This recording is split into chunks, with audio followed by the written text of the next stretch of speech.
Okay guys, so this is Ultimate Debate, and today this is actually the new iOS 10 beta. I literally just got it.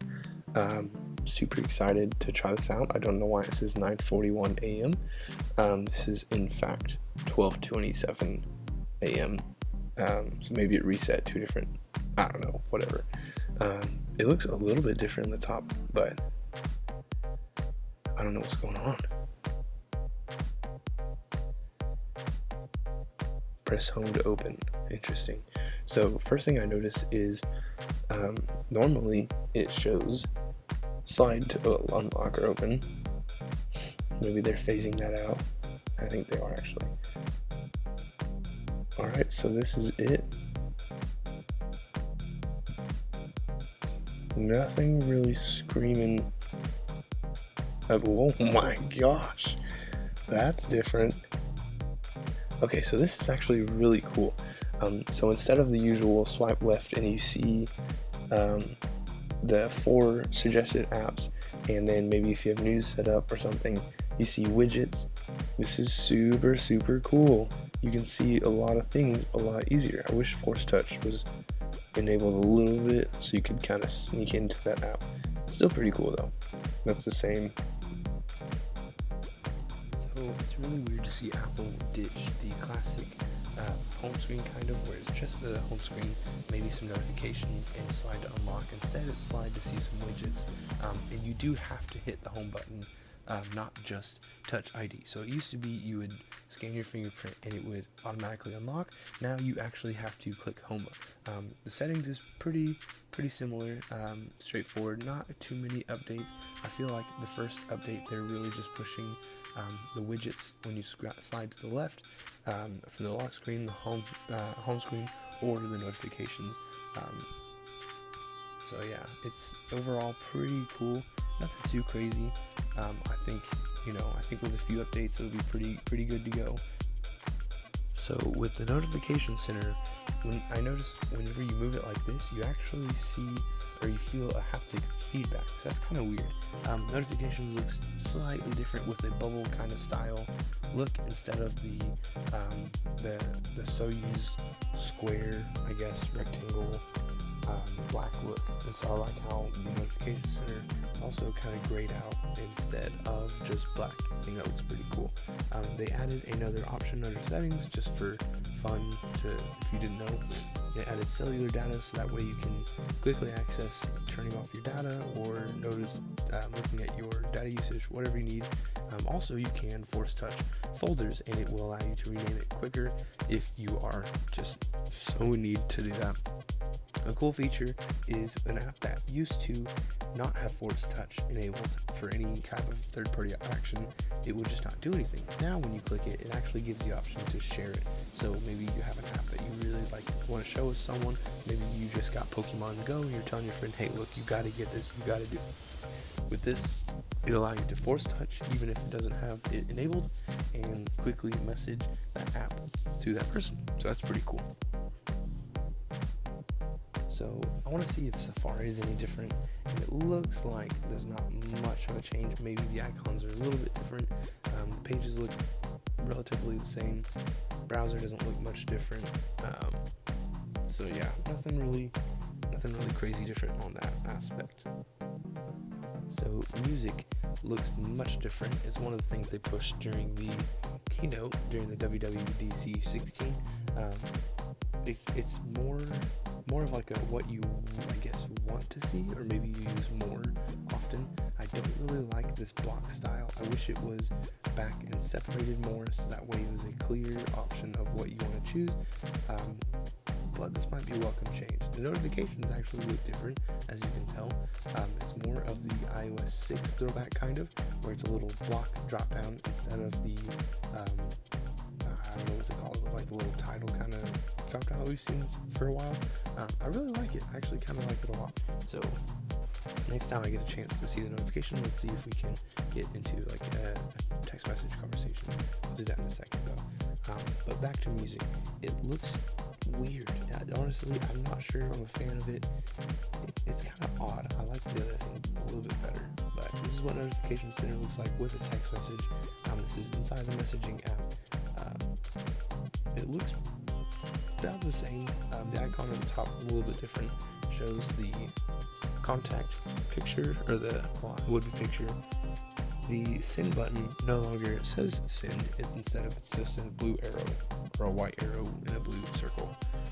So they added the sketching ability that was seen on the Apple Watch, to where you can actually send picture messages quickly. There's not like a send button, you just draw it, and whenever you're done, it sends a message, and it gives you the option for a full screen, or you can just do a quick little, if you don't want to do the full screen, which I wouldn't.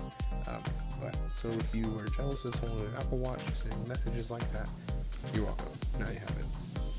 So it also shows the pictures, shows your camera pretty quickly from it, so that's pretty cool, I guess, that you don't actually have to open the picture or the camera. Like on the other one, you had to click take photo and it would show it. Now it is just quickly accessible, so that's pretty cool. I'm really liking this new messaging app, guys. I think it looks really cool. I'm not really excited about the new emoji thing they're doing, where you can type and it will suggest emojis to replace it. I think that's kind of overkill, but overall, I'm pretty happy with it. It looks okay. I wish there's a little bit more of a color variation instead of just white and black and blue, and I guess green sometimes.